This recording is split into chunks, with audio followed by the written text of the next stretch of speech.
Welcome to season 4 of the Be Your Own Kind podcast. I am so excited to share some new ideas and experiences with you and also introduce some more wonderful and fantastic people on the platform. Be sure to visit our site, www.beyourownkind.com, to be able to keep up with the latest news and the latest blogs and content. Also, we have a Facebook community that involves giveaways, touch base, and exclusive deals. If you like the content, be sure to tip your girl a matcha tea on Ko-fi, located at ko-fi.com/be your own kind 24. Thanks again for your continued support and enjoy the episode. Hi Bianca, how are you today? I'm doing well. I'm doing well. Good, good. I am so excited that you are now on my platform. I was on your platform. It didn't break you. No, I Yes, know. I yes. And know. so it was very therapeutic, probably because you're a therapist, but it was very therapeutic to get some things off my chest and put some things in perspective. Yeah. I loved having you on there. For those who ain't listened, she shared her amazing story, and I'm glad that it was helpful for you. I'm glad. Yes, and if you want to check that out, the link will be in the notes. You can check that out. But today is about you, not me. So I'm just wondering, like, I love your concept of it didn't break me because it is, like I said, it's therapy where you're kind of like going down your life a little bit and see what you overcame. Because we don't think about that often. I'll be honest. I don't wake up and say, "Yes, I am a conqueror." But to have that space to see how where I was and to where I am now, that is so I don't know, inspiring, and it kind of gives you a little oomph to keep Mm. going. So I'm just wondering, like, where did the concept of your podcast come from? So it came from so I have my first podcast was Authentic Wednesday, right? And I wanted to kind of keep it on that theme, but I was like, everyone's using this word authenticity. What can we do? Because I do work with perfectionism, and one of the things I do believe in is that being your authentic self, and connecting to your authentic self is one of the ways to overcome perfectionism. And so we were just kind of playing around, and we was like, well, the truth is authenticity is great, but people really want to hear about the grimy side and kind of like how you got through and want it to be relatable. And so that's how we were just kind of discussing and talking, because it's like, we go for all these things that we'll never think we'll get through. And then we'll come through the other side and we're like, oh, it wasn't as bad as I thought it was, or how we make it up in our mind. And I just feel like that also goes along with the theme of thinking our lives have to be perfect. And they really don't. And so sharing these stories help people kind of overcome things they're afraid of or fearful of doing or encountering or accepting. And so that's kind of like how the concept came about, to inspire others, like you said, to kind of see like, yeah, life is messy, but it's not going to break us. I love that. I love that. And even like that's evidence, right? Even when you're going through your current storm, it's evidence of, okay, I got through that. I'm definitely going to get through this. So it's really important to reflect on that as well, because I feel like that helped me. Like when I got off the episode with you, I was like, okay, I got this, because I was able to, I'm like, this is nothing compared to what I was just talking about. So it's like, so yeah, it's very inspirational. Is there anything in your personal life where that moment where you felt it was going to break you and you overcame it? Yeah. I mean, I thought, I was devastated when I originally first got my diagnosis of genital herpes. I was in my early 20s, and I actually did not accept my diagnosis until my like mid to late 20s. And when I really was accepting the diagnosis, I was like, yeah, my life is not going to be great again. Which I'm sure a lot of people can relate to when they get a diagnosis of genital herpes. And then also when I knew I was going to share my story, which was pretty earlier on in my journey, I was like, oh, hell no, I'm not telling anyone, because that's just like gonna ruin my whole life. But by the time I came to share, maybe like 10 years later, it was like, no, it was a lot of freedom and really wanting to help other people. I mean, I say this, like, there is power in sharing our stories, and really that is how we help other people overcome and help other people know that they're not alone in whatever they're going through. I love that. I love that because there's so many people out there that have diagnosis or just receive terrible news or lose parents, whatever you have you, and you get in a sense of I'm alone. I'm the only one that's dealing with this. Then you listen Yes. to a podcast or you read a blog post or you watch a TikTok video and someone is like they have a story very similar to yours and you're like, oh, okay, I'm not alone in this. And there's some comfort in that. Yes, it's comfort. It's like I said, it's empowering, and it's like, oh, it's a relief. I think it's so a relief too. Yeah, and I know you mentioned, taking your power back in that instance. How did you do that? Uh, well, for anyone's listening, it wasn't overnight. How did I take my power back from the diagnosis? I would like to first tell people I never intended to. That was not my intention, to take my power back. I think it's something that, like, I didn't set out to be like, I'm not going to let this bother me again. I'm just going to be able to overcome this and I'm going to be all powerful. I think it's just something that I've realized looking back. So I think, I think acceptance is a big key when you get any form of diagnosis. Like, and I want to say accepting where you are, because I also believe there's some diagnoses that you might not want to accept or might not be true for you, and you might look elsewhere for an answer.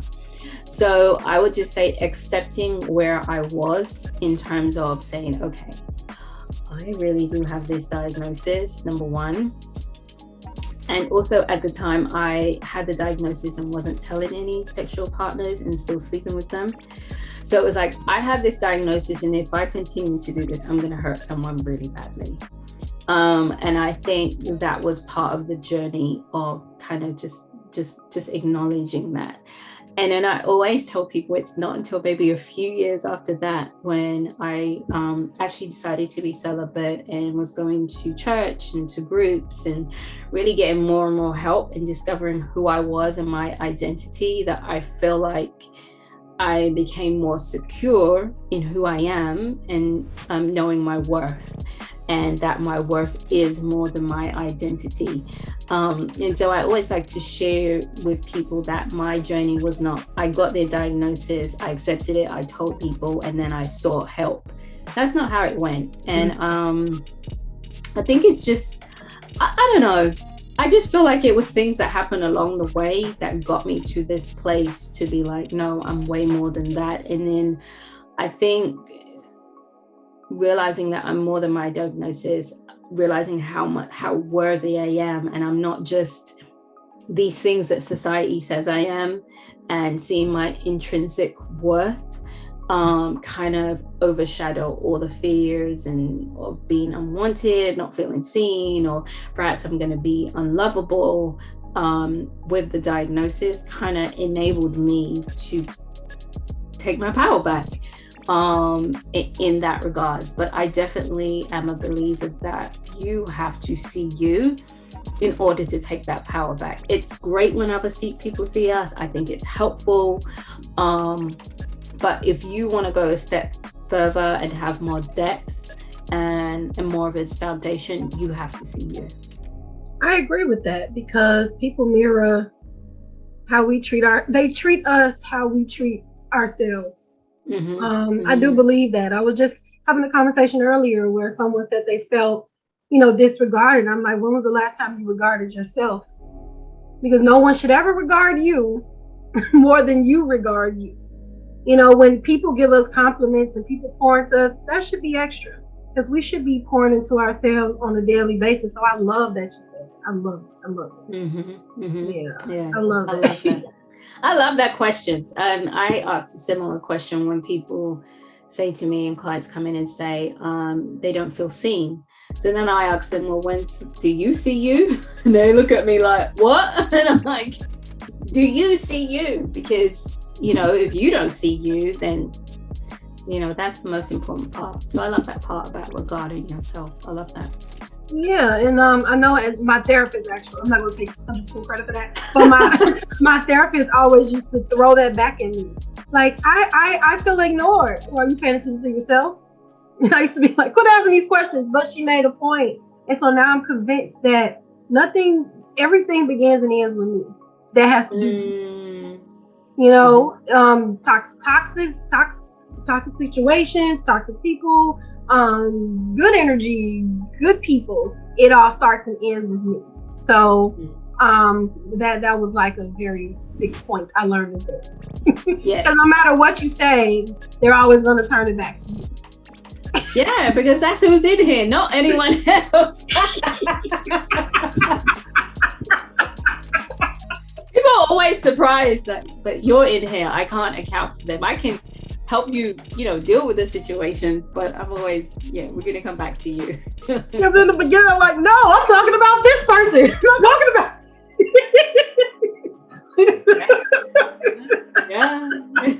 Yeah. So, besides what we said earlier about, you know, pouring into ourselves, we know that's one thing. We know self-care, self-preservation, those are very important. But if a person isn't there yet, what advice would you have for someone that is in a similar situation that you were in, that just feel defected or unseen, or like they're stigmatized in a way? Where can they start the healing? For me, it starts with awareness, right? And I know some people just wanna, well, can I just have a 1 + 1 = 2 solution? And I don't have that, because you're not 1 + 1 = 2. You're not an equation. And so it starts with awareness of our thoughts and our feelings. And I think and everyone, my clients always like want to rush past that. Okay, well, we understand how I'm thinking and how I'm feeling. All right, what do we do next? And I'm like, no. We want to look at patterns, right? So if you're jotting down, or you're just, even when you just say, you know what, I'm going to be more intentional about how I'm feeling, noticing how I'm feeling and what I'm thinking. I believe in writing them down, because then you could begin to see patterns about how you feel about yourself, how you feel, your thoughts about yourself, how you view yourself. And I feel like once people become aware of that, then they're like, kind of like, oh, wow, I didn't know I felt that way or thought that way. And I think that's a good place to start, is with awareness about the decisions you make, or why you be making the decisions. This is not, and I always like to tell people, this is not a judgment of, you know, so in regards to, I'm aware of, maybe I have these thoughts of, I'm not feeling like enough, for example, right? And so a judgment could come in and be like, well, you should feel like you're enough. You should be very grateful. So that would be a judgment. So we want to avoid judgment. And I love like the meditation, the mindfulness, when you're doing meditation, it's like, just step back and just observe your thoughts. That's all you're doing. You're not judging yourself for how you feel, and you're not judging yourself for the thoughts that you have. People feel like they need to do that because they have to better themselves. But if you're just judging yourself, there's no room for development or becoming more aware and in touch with yourself. Yeah, but I feel like judging ourselves is a learned behavior from childhood. Absolutely. So it's kind of hard to, and I think that's where the grace comes in, like you said, with not judging ourselves, because you're trying to break something you've been doing for 20, 30 odd years. Yeah. And it's not going to, like you said, it doesn't happen overnight. But the first reaction, especially when I do something that doesn't fit whatever I didn't credit, it's like, oh my God, oh my God, God is going to get me. I'm destined for hell. Like, just the one thing. And it's like, that's so intense to think that all the time. It's so intense. And it's actually, like, I do believe in toxic positivity. I do.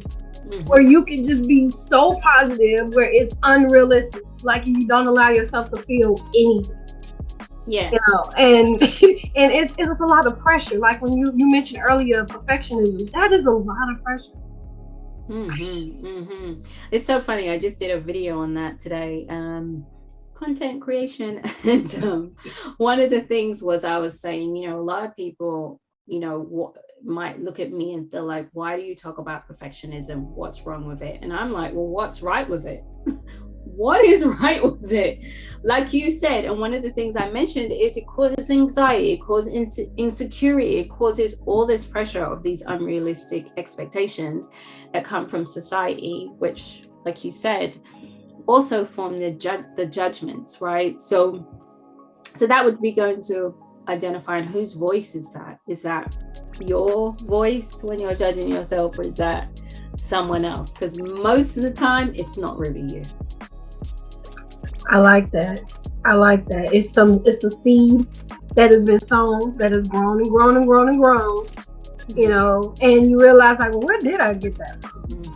I always think back on, I know you're Christian based. I always think back on Adam and Eve, and when they told God they were naked, he's like, who told you? I didn't tell you that. Yes.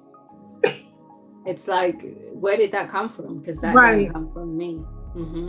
Yeah, so I always think back on that when I have those negative thoughts, like, where's this coming from? Who told you that? Because that contradicts everything that you're reading, all your manifestations, all of your affirmations. It contradicts your journey to what you're thinking right now. Yeah, it's something I kind of want to, this popped up in my head. I didn't intend to talk about this, but I always go with some stuff that pop into my head. And what also reminds me of that I think in where did this come from and all the judgment, right, is often the times it comes from our family. And let's be honest, it's going to come from our parents and our caregivers, whether it's not your parents, your grandparents, whoever raised you and you spent the most time with. For the most part, it is coming from them. And I have found that is really hard for people to acknowledge, because they feel like if I do that, then I'm saying they're bad. I'm saying they're not good people and they took very good care of me. And so it could be hard to acknowledge those judgments because of that. And but that would be black and white. It's like either they're good or they're bad, versus they were great people and they made some mistakes. So that's where the and comes in versus the or. So, you're talking about where does this come from, and I'm just going to name it. But I always say to people, your parents are humans, your caregivers are humans, your guardians, they're humans, right? And they were a person, and they're still a person with a name before, during taking care, and after that. And therefore, because of that, they will make mistakes that do impact you. And some of the time it's intentional, and sometimes it's unintentional. It could be a very thoughtful for that person intention, but that didn't work for you and how you're wired.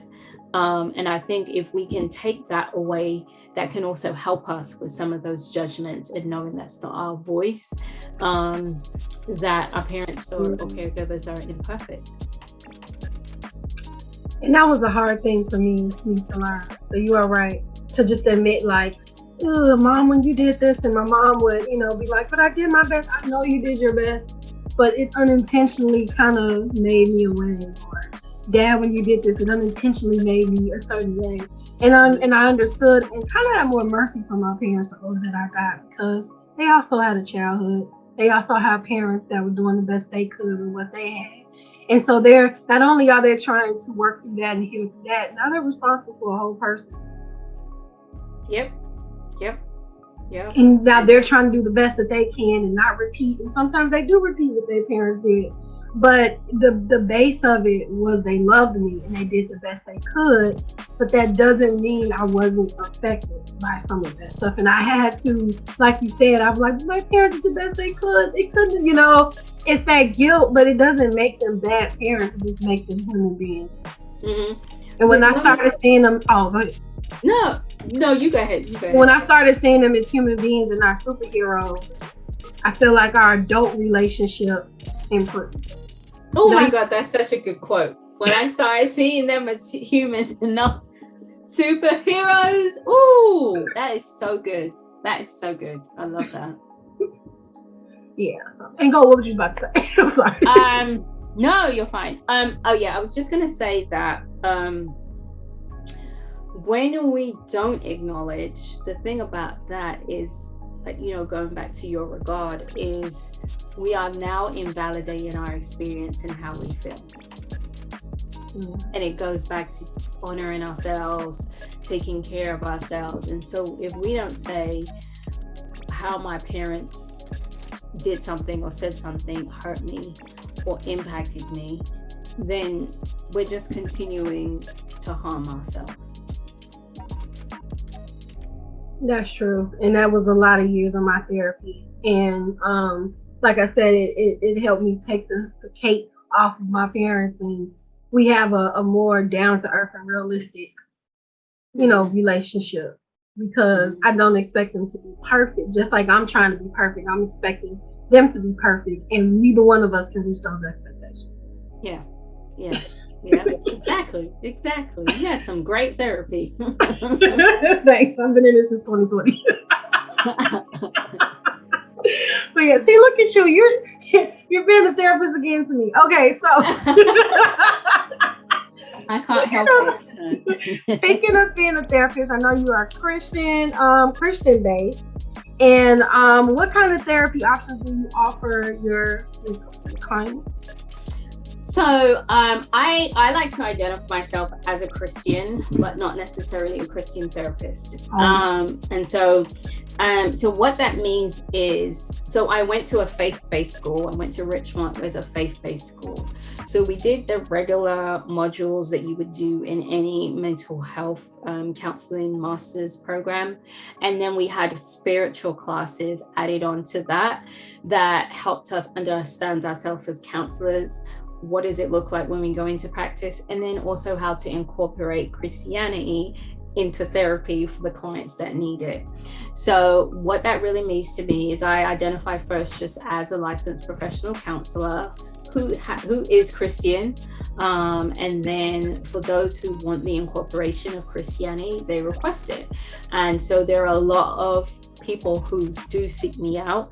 Obviously, I'm a Black female and I'm Christian. And that is important to someone because people want to, just likewise, you want a Black person, you want someone who looks like you in therapy. There are people who not only want someone who look like them, but also share their faith.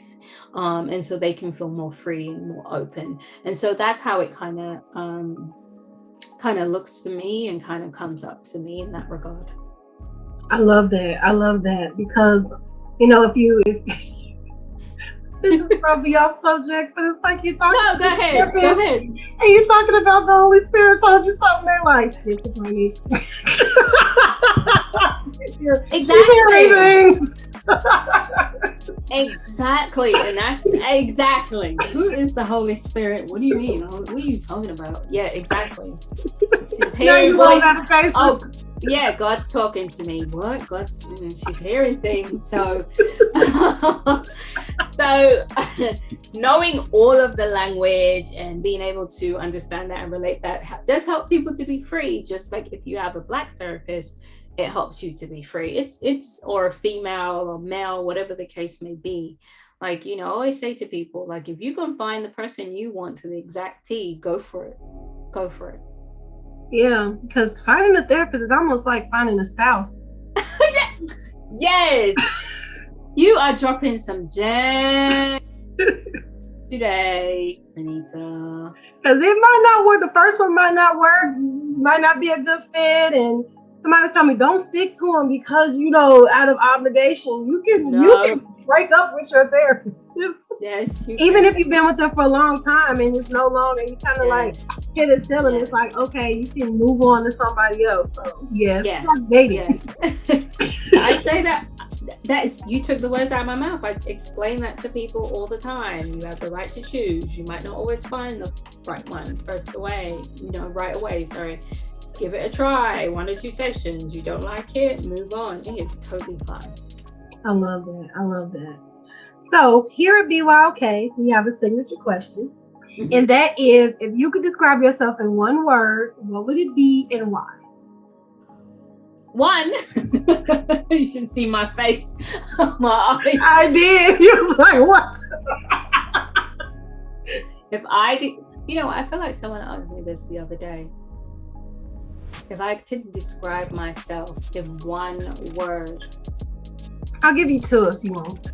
No. We're gonna go with one. We're gonna try the difficult one. Okay. Um. Oh. Phenomenal. Why? Because I'm just so phenomenal. I just feel like at this point in my life, for everything I've been through, and I'm still here, and been able to come to a space where I'm really healthy. It's funny, I was just coming back from being in London, and I was having a conversation with a friend of mine who had been friends since teens, and we just, teens and 20s, and was just reminiscing.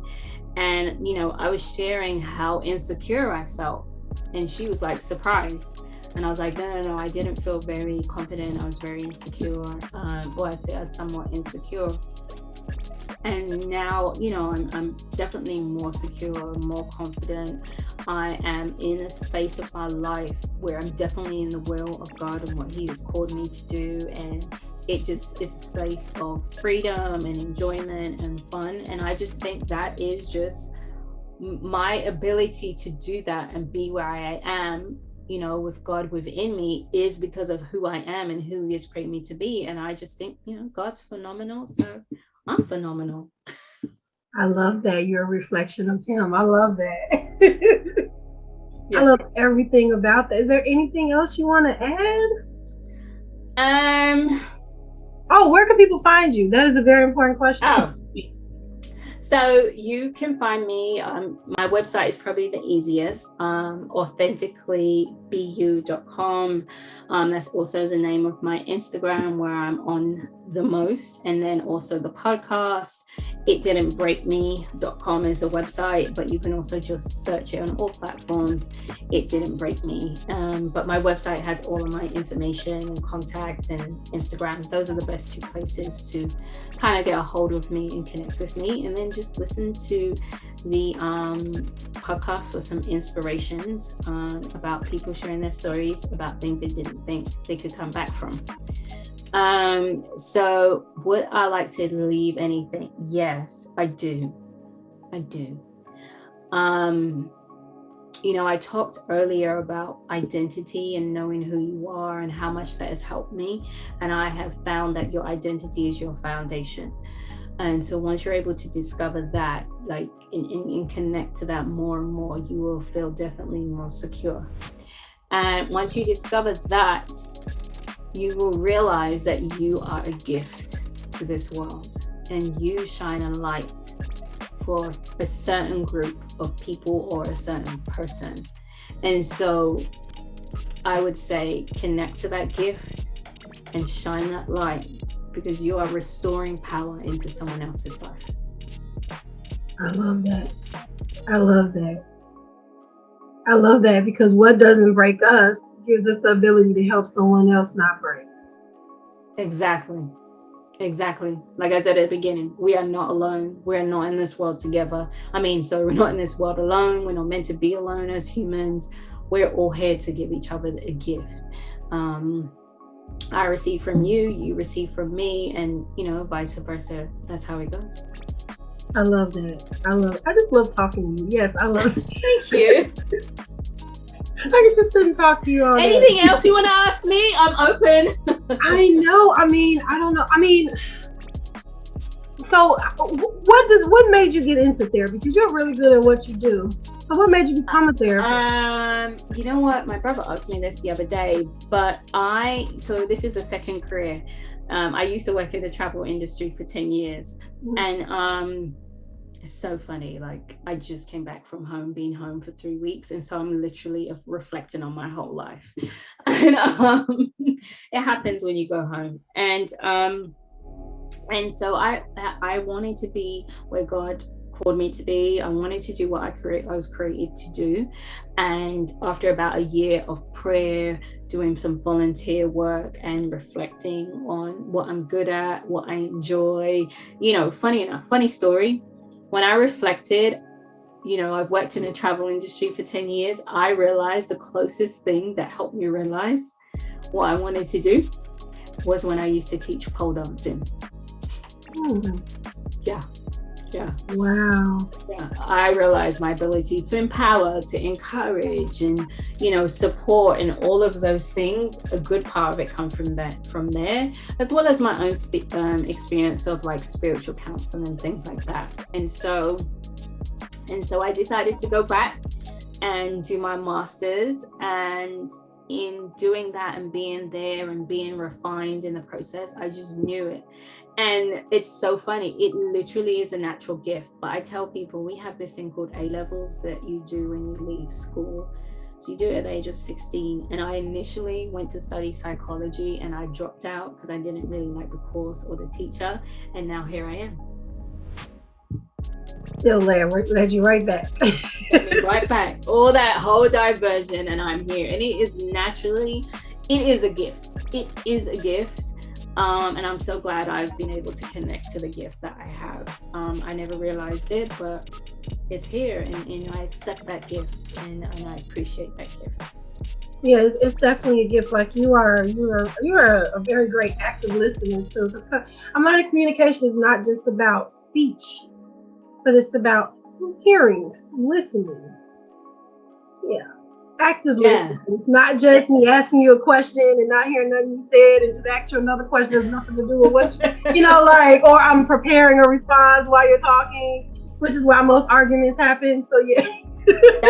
that part right there, that last thing you just said, like, you're not listening to me because you're just thinking about the response. But it's a hard thing. When it's easier to active listen when you're not as connected or have as much emotions involved. Right. It takes a lot of work. Don't ever think I don't not actively listen, because I do not. You're gonna ask my sister, she will tell you. Mine was the same thing. Like, no, she never listens. Now, you spoke about emotions. I know we were ending this, but you asked me to ask you a question. So I'm assuming, like, in your 20s, when you received the diagnosis and your emotions probably most likely overtook you, how have you learned how to work through your emotions? Because I find like that is a heavy thing for a lot of people, especially people that are dealing with anxiety, depression, and things like that. Like, how do you sort through those emotions to differentiate feelings from facts? So I'm going to go back to identifying. I have the feelings wheel. If anyone does not know that, Google it. And I have that saved as a favorite in my photos. Because there are times I'm feeling something, but I don't know what it is. And I just can't think of the words to identify that. So I think for me, my process is identifying, and clients hate it because they're like, da, da, da, and then they do it and they're like, oh, I feel better. Like, literally just identifying what I'm feeling, and then validating, because I think that's the hardest thing. It's like, well, I shouldn't feel this, or I shouldn't be feeling like this. And like, this is what's going on. This is a rough time. Or sometimes it's even like, do I even have space to validate, or can I just quickly move on and get over that? And sometimes, just identifying it, I feel better. So I think validating my emotions and knowing they're valid, that I don't always have to change them, definitely helps me navigate them and accept them more, and then being able to talk to people about it or journal about it. It's like it just relieves a huge weight from me once I do that. And even the most vulnerable emotions, even when I identify them, it helps. It doesn't mean they go away, but it helps. It doesn't. You made a good point. Feelings all of them do not instantly disappear. Some of them linger. That's why That's why I asked that. Sometimes I'm journaling and I'm talking about the same thing 3 days in a row because I'm still feel how I feel about said thing, and I'm learning it's okay if I'm on repeat because that's how I Yes. feel. That's how I feel. Yes. And sometimes it's like, are you not over that yet? And you know what? Can I be honest? Some of the reasons why we're not so-called over our feelings in quotation marks is because we haven't dealt with them or acknowledged them or accept them that they're there. And that's why sometimes they, not necessarily in your case where they may linger, but in certain situations, when they talk about someone who's really bitter or just really angry all the time, that's because they have not allowed their emotions to breathe and accept them and acknowledge them. And that's what I'm kind of talking about for that example. Yeah, and you're right. I do know some people that's still talking about 1979. I'm like, it's 2022. Heal, let it go. But it's easy for me to say that because that wasn't my experience. But then I feel bad because I'm like, you're in 79. You know how many years have passed? Yeah. And that you're missing because you're in 1979. Yeah. And you can ignore stuff all you want, but I realize they're still going to be there and you're going to go back to full circle until you heal from that. I'm learning that. Yeah, and something else I learned, I was listening to a sermon yesterday, and they said sometimes you can also not just get stuck in your past of all the things that went wrong, but you can also get stuck in the past on all your victories.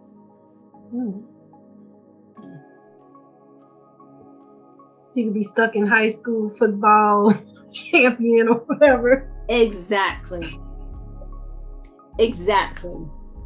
You don't play football anymore. Exactly. No. So being in the past, whether good or bad, is not. Yep. Not if we're stuck there. It's always good to reminisce, but if we're stuck there, yeah. Fascinating. But That is very fast. That's gotta be. I know. Blew my mind a little bit. Like, what? Me too. I had to make a note. Like, am I still stuck in my past? Right. Yeah. Am I still stuck in my past in regards to anything great that has happened in my life? Right. Am I missing the present because I'm so busy still in high school or college and stuff like that? And I think that's another way how you get stuck in relationships long term because you're still hinging on how wonderful it was when you're in your early 20s and then like present day it's not that substantial, but nostalgia has a way of making you stay in situations longer than you need to be. I've learned that as well. Nostalgia is tricky. That's another gem, by the way. Nostalgia has a way of keeping you stuck in things. Oh, that's a gem. Make when you go back, write that down. But I maybe do a whole story and be like, this is what Renita said. But I agree with you because people do look at, especially in relationships, well, they did this, or the one that gets on my nerves the most is, well, we've been together for 5-10 years. I'm like, so you want to be together for another 5-10 years like this in this situation? Because that's what you're really saying. Like, you're still looking about how long we were together, how long we've been together, but you're not thinking, well, do you want another 5 to 10 years to continue this way in how you are in this present day, not how you were at the beginning? Yeah, even when we being married, we still need to reacquaint ourselves because he's not the same person, and neither am I, than when we got married or when we met or whatever. So it is good to do a little assessment, like, oh, okay, yeah, I feel like Yeah, exactly. Or another one is like, after 2 months of dating, oh, they did all this at the beginning. I'm like, but you were dating them at the beginning. They had to do that if they was gonna keep you reel you in. Nostalgia. Yeah. Tricky. So are you an author? Do you have a book? You know what? I am in the midst of writing an ebook, and I'm actually getting some help because one of the best things I learned with perfectionism is to ask for help. And so I'm giving them all the content and they're writing it because I do not really have that time or motivation to sit down and write. As you can hear me, I'm a great talker. So I just talk to them, and then they just take everything down, and then they're just going to make it into an ebook. So we're in August, so hopefully that will come out at the end of August on perfectionism. Mm-hmm. Okay, I just saw author. I'm like, you written something? You're just too insightful to not have Thank you. Yeah. Thank you. Thank you. You're welcome. Thank you for being on. I mean, I know I keep ending this. It's okay. Like I said, you were just so wonderful to talk to, and so insightful. Once again, where can people find you? I'll have it on the bottom here. Yeah, it's just authenticallybu.com or authenticallybu on Instagram, and then the itdidn'tbreakme.com or It Didn't Break Me. You can search that for the podcast on all major platforms. Yes, and she also has a free resource about perfectionism, and I think you guys should download that, check that out, fill in the blanks, because that's really important. I wanted to get into perfectionism, but I don't know. But before you leave, I do want to ask you about, your stance on perfectionism and how it's not really healthy, and how do you break out of that realm or that thought pattern of perfectionism? So yeah, I define it as a consistent and exhausting cycle of trying to be enough. So perfectionism shows up in that sense of thinking that we're not enough, we're not doing enough, and we're not able to take a break. People are like, what if I'm trying to do my best or be excellent? And I would just say to them, perfectionism gets in the way of your emotional, mental, and physical health, where being your best and being in excellence doesn't. And so it's really a way of thinking and believing. That's why I like to use the term perfectionism versus perfectionist. It's not a person. It's just how we think and believe, again, which comes from childhood. We have to be the best, or we experienced a lot of criticism and felt rejected. So we're going to do anything we can. And we have believed that if we become perfect, we can avoid feeling unwanted, unseen, or rejection. But the thing is that perfection doesn't exist. And so I think that really what I'm trying to help people do is first, again, become aware of the belief of sense and feeling that you have and you're not enough, or you don't feel like you're enough, and then identifying where that comes from. And I like to make a distinction, because a lot of people who are high achieving deal with perfectionism, and they'll be like, well, I kind of like it because it helps me get things done.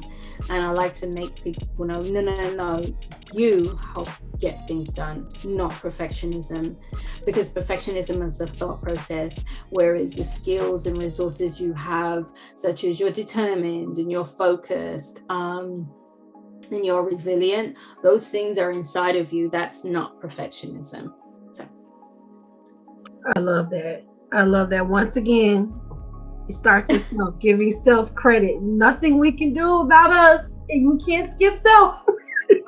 No, you can't. But then I also like to let people know, like, you're not alone in this problem with perfectionism.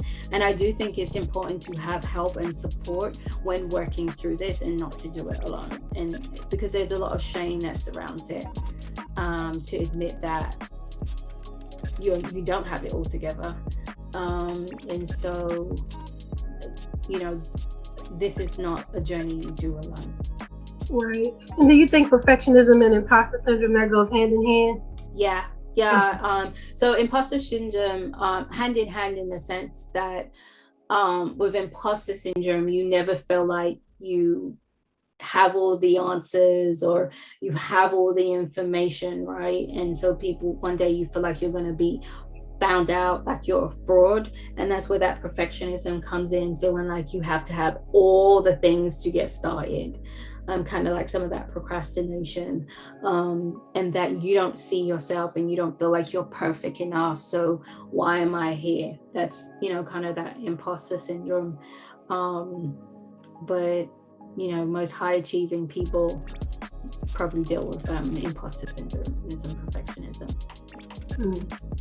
If y'all need a therapist that is down to earth, Christian, not Christian based therapist, but Christian, and African American woman that is relatable, down to earth, please book with Bianca and go to her site and try it out. I know that therapy has the stigma of something wrong or if you're crazy, but no, it's just good to have that outlet to talk to someone without judgment, unbiased, that can be on the outside looking in and can give you a different perspective and a different insight on what you're going through or even how you think. Yeah. And I say that, I was talking to a family member the other day when I was there, and I was like, would you do therapy? And they're like, no, I have my family and friends. And I'm like, how can you say that? So basically you're saying you're a therapist. What a therapist does is the same as what your family and friends do. And they're like, yeah. And I was like, no, that's not true at all. That is not true at all. And so, yeah, I just want to add that piece. I'm glad you're right, because you tell your family, they know you. And some people don't let go of who you used to be or even give you credit for who you are now. That's just talk to me. Yeah. That's a whole nother episode. As you put your hands in your head. Right. That just stressed me out. But yeah, so yeah. Therapy is very important, and even if you just try it once, just try it out to see if it works for you, or if it doesn't. But it's not that stigma that you're crazy or something is wrong. You could just want to get a different perspective and insight on life, and I recommend it to anyone because I feel like it changed my life. Yeah, it changed my life. So thank you for taking the time out and changing people's lives and helping and changing and shifting perspective, Yes, I love that. I love it. And thank you for coming on my platform. I'm probably going to beg you to come back because I'll come back. I can't stop talking to you. Thank you for having me. You don't have to beg me. Yeah, so I hope that you all got some nuggets about taking your power back, number one. Number two, knowing that everything starts with self and that you are enough, and knowing that you don't have to be perfect because number one, that does not look good. So, and until next time, I just want you all to be kind to yourself. I'm going to leave it there today. Be kind to yourself, give yourself grace, give yourself mercy. And thank you again, Bianca. Until next time, bye.